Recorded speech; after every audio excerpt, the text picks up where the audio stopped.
After buying out the entire national supply of elbow grease from Sony, Bungie has released its highly anticipated ViDoc outlining what Marathon actually looks like today. There's a lot in that presentation, but in this video specifically, we'll be covering one part of it. The 4 maps you can expect to get your hands on at launch. Each zone is built with a different purpose, difficulty and playstyle in mind, and understanding how they differ gives a much clearer picture of how Marathon can be played. So, let's break it down. Perimeter is set on the outer edge of Tau City's colonized space, an expansion site that never quite became what it was supposed to be. From a gameplay perspective, this is the most open and straightforward map. It's spread out with multiple routes, safer rotations, and more opportunities to disengage or reposition. Bungie describes it as a more approachable zone for newer players. That said, players still die here frequently.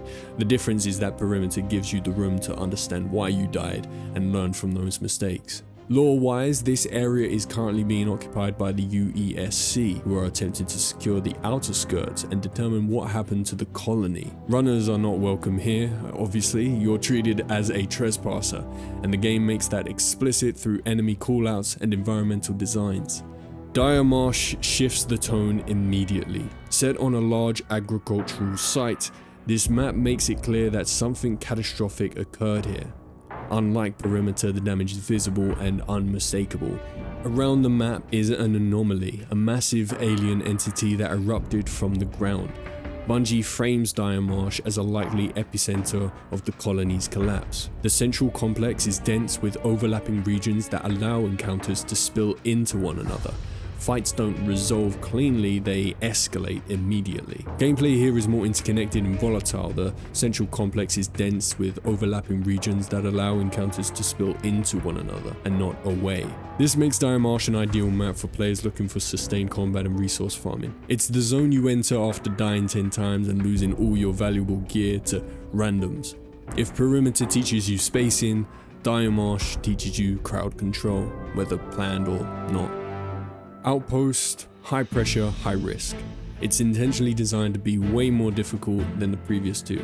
It's a compact vertical map built around a still operational UESC facility. From the moment you enter to the moment you leave, you're under surveillance.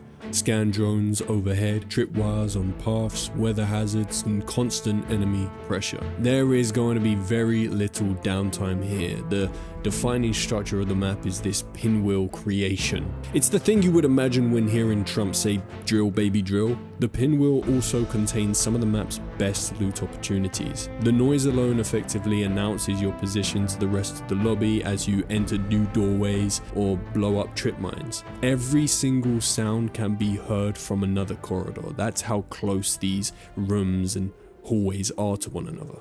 UESC Marathon. The Cryo Archive. This map has been, we've been waiting, and now it's here. Everyone's mothers, sisters, auntie, uncles, nephews, everyone, I'm talking everyone, even your grandma is probably waiting for this in her sleep. This is the most demanding map in the game, and it's also the most demanded map that we have wanted to see for the longest of times. Set entirely within the Cryo Archive, this is a full interior environment focused on endurance, preparation, and attrition. Bungie has been clear from the get-go, if you're not bringing top gear and equipment into this map, survival here is unlikely. This map functions more like a heist than a traditional run. Players' encounters are harder to avoid, environmental threats are stacked, and nearly every system introduced in previous zones is tested here simultaneously. Enemy composition is also at its peak. Players face a concentration of the highest tier UESC units in greater numbers and with fewer safe angles to exploit. Progression through the archive is structured around vaults, each one more challenging than the last. Bungie notes that the 7th vault contains the most valuable rewards and the clearest insight into what happened on Tau Ceti. UESC presence here raises a central question: are they protecting the archive from intruders like you, or preventing something inside from getting out?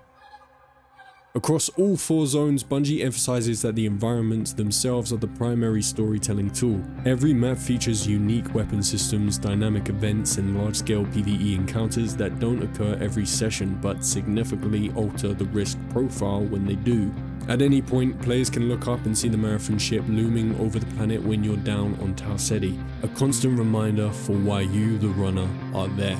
That's the structure of Marathon's 4 zones, and more importantly, what you can expect to play on release. So that's it from me. See you in the next.